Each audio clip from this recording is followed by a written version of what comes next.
Will the interim authority, do you think, whatever it is, have credibility without your stamp of approval?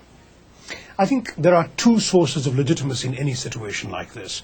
One is clearly the legitimacy of international law, which comes from a proposal being embraced by the Security Council in the form of a resolution.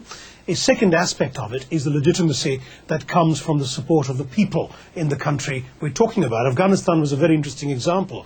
We had emerging from a UN-mediated process an interim authority, which was then voted officially into power by a lawyer, Jirga. So you had both kinds of legitimacy you're not going to get that endorsed now. by the Security Council. You're not going to get that now. Can I come back to the direct question which I asked you? Do you think the interim authority will have credibility without the UN stamp of approval? Sergio de Mello, who I spoke to last week, the Human Rights Commissioner, doesn't think it will. He says if it doesn't go through the Security Council, it may not be recognized by the Iraqi people as having the legitimacy they require. Do you subscribe to that?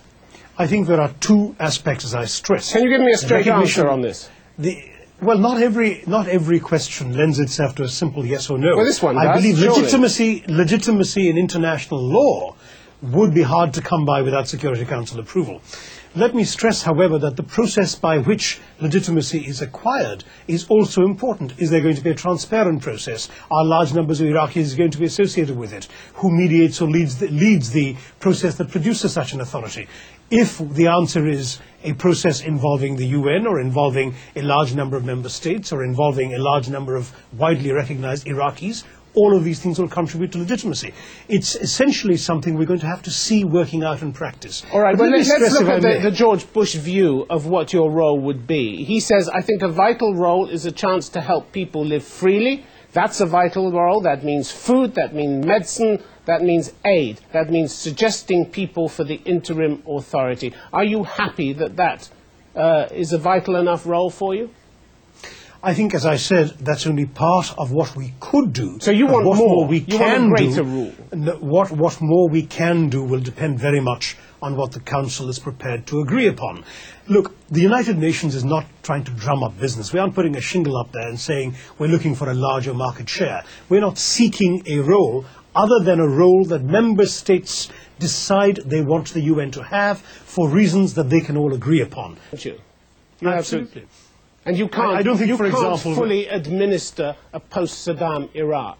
It's simply beyond the capabilities of the UN to do that. So people who suggest that are simply in cloud cuckoo land, aren't they? Well, as Stalin said about the Pope in how many divisions has the Pope, you could well ask how many divisions has the UN. Our capacities are the capacities that member states are prepared to make available to us.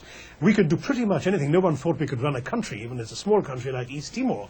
But it was member states who gave us both the military and the civil and the political resources to be able to make that work. Now, in the case of Iraq, of course, we have a different situation, including, by the way, a very strong educated middle class, and a considerable infrastructure, and a fair amount of natural wealth. So it's quite different from our experiences in East Timor or Afghanistan or Kosovo.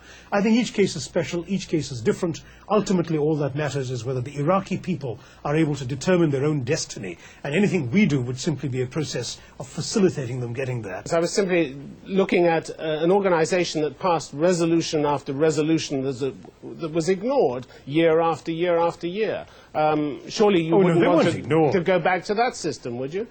No. Most of those resolutions were in fact applied for a large period of time, including through the inspections of UNSCOM and various other activities. It's only really in the last 4 years that we've had some aspects being implemented, oil for food, for example, and some aspects not, the inspections. But we had in Resolution 1441 the Security Council pointing out that Iraq had consistently failed to live up to its obligations. That was year on, year out. That wasn't just once. Absolutely. And in particular since 1998, when the inspections effectively came to an end in December of that year.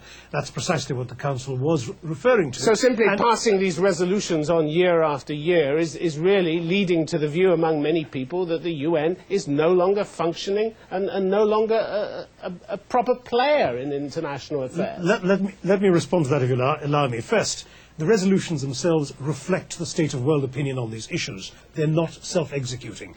Very often, resolutions provide the means to implement them. In the case of, for example, peacekeeping operations, sometimes they don't.